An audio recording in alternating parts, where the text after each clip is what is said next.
ನಮಸ್ಕಾರ. ನಾನು ರವಿ ಹಂಜ್. ಹಿಂದೂ ಬಸವಾದಿ ಶರಣರ ಸಮಾವೇಶಕ್ಕೆ ವಿರೋಧ ಸರಿಯೇ? ಈ ಬಗ್ಗೆ ನಿಮ್ಮ ಅಭಿಪ್ರಾಯ ಏನು ಅಂತ ಬಹಳಷ್ಟು ಜನ ಕೇಳಿದಿರಿ. ಹಾಗಾಗಿ ನನ್ನ ಅಭಿಪ್ರಾಯವನ್ನು ಈ ವಿಡಿಯೋ ಮುಖಾಂತರ ಹೇಳ್ತಾ ಇದ್ದೇನೆ. ಪುರಾಣಗಳ ಪ್ರಕಾರ ಬಸವಣ್ಣ ಒಬ್ಬ ಹಿಂದೂ ಬ್ರಾಹ್ಮಣ. ಅದು ನಿಮಗೆಲ್ರಿಗೂ ಗೊತ್ತಿರತಕ್ಕಂಥ ವಿಷಯ. ಅದೇ ರೀತಿ ಶಾಸನಗಳ ಪ್ರಕಾರ ಬಸವಣ್ಣ ಓರ್ವ ವೀರಮಾಹೇಶ್ವರ ಜಂಗಮ. ಸಂಶೋಧಕ BL ರೈಸ್ ಬಸವಣ್ಣನನ್ನು ಓರ್ವ ಆರಾಧ್ಯ ಬ್ರಾಹ್ಮಣ ಅಂತ ಕರೆದಿದ್ದಾರೆ. ಈ ಆರಾಧ್ಯ ಬ್ರಾಹ್ಮಣರೇ ಲಿಂಗಿ ಬ್ರಾಹ್ಮಣರು ಅಂತ MM ಕಲಬುರ್ಗಿ ಮತ್ತು ಕಂಪನಿ ಸದಾ ಅನವರತವಾಗಿ ಹೇಳ್ತಾ ಬಂದಿದೆ. ಸೊ ಹಾಗಾಗಿ ಆತ ಪುರಾಣದ ಪ್ರಕಾರ ಹಿಂದೂ ಬ್ರಾಹ್ಮಣ. ವೀರಮಾಹೇಶ್ವರ ಅಂದರೆ ವೀರಶೈವ ವೀರಮಾಹೇಶ್ವರ ಅವನೂ ಹಿಂದೂ. BL ರೈಸ್ ಹೇಳಿರ್ತಕ್ಕಂಥ ಆರಾಧ್ಯ ಬ್ರಾಹ್ಮಣನೂ ಹಿಂದೂ. ಹೀಗೆ ಆತ ಹಿಂದೂ ಅಂತ ಸಾಬೀತಾಗ್ತಾ ಬರ್ತಾ ಇದೆ. ಆದರೆ ಖುದ್ದು ಬಸವಣ್ಣ ಏನು ಹೇಳಿದ್ದಾನೆ? ಖುದ್ದು ಬಸವಣ್ಣ ತಾನು ವೀರಶೈವನಾಗಿದ್ದರೂ ವೀರಶೈವ ಆಚಾರವನ್ನು ಅರಿಯದವನಾಗಿದ್ದೆ. ಆದರೆ ಚನ್ನಬಸವಣ್ಣನು ನನಗೆ ನಿಜ ವೀರಶೈವಾಚರಣೆಯನ್ನು ತೋರಿಸಿದನು ಅನ್ನೋ ಅರ್ಥದ ಒಂದು ವಚನವನ್ನು ಬರೆದಿದ್ದಾನೆ. ಈ ವಚನದ ಸಂಪೂರ್ಣ ವಚನ ಬೇಕು ಅಂದರೆ ಬರಲಿರುವ ನನ್ನ ಅಂಕಣ ವಿಶ್ವವಾಣಿಯ ವಚನಾಮೃತ ಅಂಕಣದಲ್ಲಿ ಇದೆ, ಅದನ್ನು ನೀವು ಓದಬಹುದು.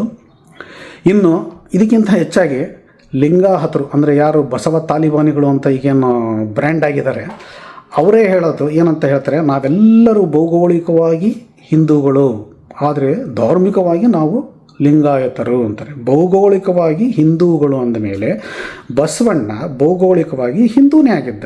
ಆತ ಯುರೋಪಿಯನ್ನೋ ಅಮೇರಿಕನ್ನೋ ಅಥವಾ ಅರೇಬಿಯನ್ನೋ ಆಗಿರಲಿಲ್ಲ. ಅವನು ಒಬ್ಬ ಭೌಗೋಳಿಕ ಹಿಂದೂ. ಹೀಗೆ ಬಸವಣ್ಣನ ಯಾವ ಆ್ಯಂಗಲಿನಲ್ಲಿ ಅವೈಜ್ಞಾನಿಕವಾದ ಪುರಾಣ ಎಂದರೂ ಆತ ಓರ್ವ ಹಿಂದೂ ಬ್ರಾಹ್ಮಣ. ವೈಜ್ಞಾನಿಕ ಶಿಲಾಶಾಸನಗಳ ಪ್ರಕಾರವೂ ಆತ ವೀರಮಾಹೇಶ್ವರ ಜಂಗಮ. ಖುದ್ದು ಅವನೇ ಹೇಳಿದಾನೆ ಆತ ವೀರಶೈವ ಅಂತ. ಭೌಗೋಳಿಕವಾಗಿ ಆತ ಹಿಂದೂ. ಸೊ ಹೀಗಾಗಿ ಎಲ್ಲ ಕೋನಗಳಿಂದ ನೋಡಿದಾಗ ಆತ ಹಿಂದೂ. ಹಾಗಾಗಿ ಈ ಹಿಂದೂ ಬಸವಾದಿ ಶರಣರ ಸಮ್ಮೇಳನ ಕಲ್ಯಾಣದಲ್ಲಿ ನಡೆಯುವುದು ಅತ್ಯಂತ ಸಮಂಜಸ. ಯಾಕಪ್ಪ ಅಂದರೆ ಕೇವಲ ಬಸವಣ್ಣ ಮಾತ್ರ ಹಿಂದೂ ಆಗಿರಲಿಲ್ಲ, ಬಸವಾದಿ ಶರಣರೆಲ್ಲರೂ ಹಿಂದೂನೇ ಆಗಿದ್ದರು. ಇದಕ್ಕೆ ವಿರೋಧ ಯಾರು ಮಾಡ್ತಾ ಇದ್ದಾರೆ? ಇದಕ್ಕೆ ವಿರೋಧ ಸರಿಯೇ? ಈ ವಿರೋಧಿಗಳ ಹಿನ್ನೆಲೆ ಏನು? ಬನ್ನಿ ನೋಡೋಣ. ಅದಕ್ಕೆ ತೀರಾ 12ನೇ ಶತಮಾನಕ್ಕೆ ಹೋಗಬೇಕಾಗಿಲ್ಲ. 1988 ಮಾರ್ಚ್ 4ನೇ ತಾರೀಕು ದಾವಣಗೆರೆಯ ಬಸವ ಬಳಗ ಅನ್ನತಕ್ಕಂಥ ಒಂದು ಸಂಘ ಒಂದು ಕಿರುಹೊತ್ತಿಗೆಯನ್ನು ಪ್ರಕಟಿಸಿದೆ. ಆ ಕಿರುಹೊತ್ತಿಗೆಯಲ್ಲಿ ಏನಿದೆ?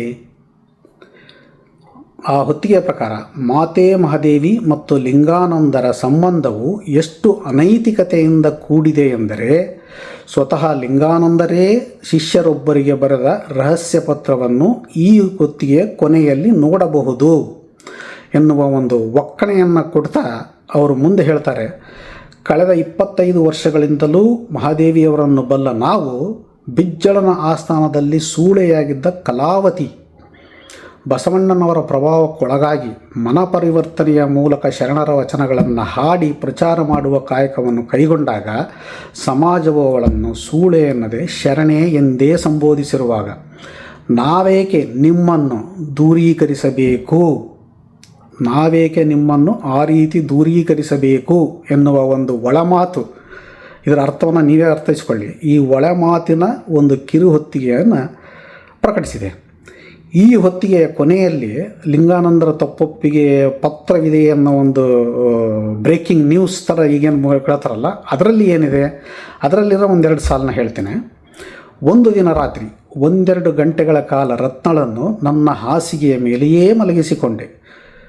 ಒಬ್ಬರಿಗೊಬ್ಬರು ಆತುಕೊಂಡೇ ಮಲಗಿದರೂ ನಾವು ಉಭಯತರರು ಲೈಂಗಿಕ ಸಂಬಂಧವನ್ನು ಮಾಡಲಿಲ್ಲ. ಇದನ್ನು ನೋಡಿದ ಬಸವಾನಂದ ನಿಮಗೆ ಊಹಾಪೋಹಕ ಸಂಗತಿಗಳನ್ನು ಹೇಳಿರಬಹುದು ಅಂತ ಅವರ ಶಿಷ್ಯಂದ್ರಿಗೆ, ಅವರ ಆಪ್ತ ಶಿಷ್ಯಂದ್ರಿಗೆ ಪತ್ರ ಬರೆದಿರೋದು ಒಂದು ಲೈನ್ ಇದೆ. ಅವರು ಅದನ್ನು ಎಕ್ಸ್ಕ್ಲೂಸಿವ್ ಆಗಿ ಲೈಂಗಿಕ ಸಂಬಂಧವನ್ನು ಹೊಂದಿರಲಿಲ್ಲ ಎನ್ನುವ ಪದ, ರೀಡ್ ಬಿಟ್ವೀನ್ ದ ಲೈನ್ಸ್, ಅದನ್ನು ನಿಮಗೆ ಬಿಡ್ತೇನೆ. ವಿಪರ್ಯಾಸ ಅಂದರೆ ಇನ್ನೊಂದೇನಪ್ಪ ಅಂದರೆ, ಈ ಬಸವ ಬಳಗ ಇದನ್ನು ಪ್ರಕಟಿಸಿದವರು ಯಾರು? ಅದನ್ನು ಪ್ರಕಟಿಸಿದವರು ಸಿರಿಗೆರೆ ಮಠದ ಭಕ್ತರು. ಅದನ್ನು ಪ್ರಕಟಿಸಿ ಅವರು ಭಕ್ತರು ಕೊಟ್ಟ ಆಸ್ತಿ ಮಾರಿಕೊಂಡ ಭ್ರಷ್ಟರು ಅಂತಾರೆ ಇವರನ್ನು. ತಮ್ಮ ವ್ಯಭಿಚಾರಕ್ಕಾಗಿ ಬಸವಣ್ಣನ್ನು ಬಳಸಿಕೊಂಡ ವ್ಯಭಿಚಾರಿಗಳು ಅಂತಲೂ ಅವರನ್ನು ದೂರ್ತಾರೆ. ಇದನ್ನು ಪ್ರಕಟಿಸಿದ್ದು ಸಿರಿಗೆರೆ ಪೀಠದ ಭಕ್ತರು. ಈಗ ಅದೇ ಪೀಠದ ಕೆಲವು ಭಕ್ತರು ತಮ್ಮ ಶಾಖಾಮಠ ಸಾಣೇಹಳ್ಳಿಯವರ ಜೊತೆಯಲ್ಲಿ ಸೇರಿಕೊಂಡು ಈ ಜಗನ್ಮಾತೆಯ ಮಡಿಲನ್ನು, ಈ ಜಗದ್ಗುರು ಜಗನ್ಮಾತೆಯ ಮಡಿಲನ್ನು ಸೇರಿಕೊಂಡು ಲಿಂಗಾಯತಿಗಳಾಗಿದ್ದಾರೆ ಅಂತ ನೀವೆಲ್ಲರೂ ಬಲ್ಲಿರಿ. ಅದೇ ರೀತಿ 1991 ಆವಾಗ ಅಗ್ನಿ ಅಂಕುರ ಜನವರಿ ಸಂಚಿಕೆಯಲ್ಲಿ ಒಂದು ಸಿದ್ದರಾಮ ಉಪ್ಪಿನ ಎನ್ನುವರು ಮಾತೆ ಮಹಾದೇವಿಯವರು ಲಿಂಗಾನಂದರಿಗೆ ಬರೆದಿದ್ದಾರೆ ಅನ್ನುವ ಒಂದು ಪತ್ರವನ್ನು ಪ್ರಕಟಿಸಿದ್ದಾರೆ. ಆ ಪ್ರೇಮ ಪತ್ರದಲ್ಲಿ ಏನಿದೆಯಪ್ಪ ಅಂದರೆ, ಲಿಂಗಾನಂದ, ನೀನು ನನ್ನ ಉಸಿರು, ನನ್ನ ಜೀವನ. ನಾನು ಮನೋರೋಗಿಯಾಗದೆ ಬದುಕಬೇಕಾದರೆ ನೀನು ನನಗೆ ಬೇಕು. ನನ್ನನ್ನು ಹೆಣ್ಣು ರೂಪದಲ್ಲಿ, ನಿನ್ನನ್ನು ಗಂಡು ರೂಪದಲ್ಲಿ ಹುಟ್ಟಿಸಿದುದು ಆ ದೇವರ ತಪ್ಪು ಅಂತ ಅವರು ಪ್ರೇಮ ನಿವೇದನೆಯನ್ನು ಮಾಡಿಕೊಳ್ತಾರೆ. ಇದರಲ್ಲಿ ಇನ್ನೂ ತುಂಬ ಪ್ರೇಮ ನಿವೇದನೆ ಇದೆ. ಇದನ್ನು ಬೇಕಾದವರು ಜನವರಿ ಸಂಚಿಕೆ 1991 ಅಗ್ನಿ ಅಂಕುರ ಸಂಚಿಕೆಯನ್ನು ನೋಡ್ಬೋದು. ವಿಪರ್ಯಾಸ ಏನಪ್ಪ ಅಂದರೆ, ಇದನ್ನು ಪ್ರಕಟಿಸಿದವರು ಅಂದರೆ ಈ ಅಗ್ನಿ ಅಂಕುರ ಪತ್ರಿಕೆ ಲಿಂಗಣ್ಣ ಸತ್ಯಂಪೇಟೆ ಅವರದು. ಸತ್ಯಂಪೇಟೆ ಅಂದರೆ ಗೊತ್ತಲ್ಲ, ಈಗ ಬಸವ ಮೀಡಿಯಾ ಅಂತ ಅವರ ಪುತ್ರ ಸುಳ್ಳಿನ ಸಂಕತ್ರಗಳನ್ನೇ ಬಿಡ್ತಾ ಇದ್ದಾರೆ, ಕತೆ ಮೇಲೆ ಕತೆ ಬಿಡ್ತಾರೆ.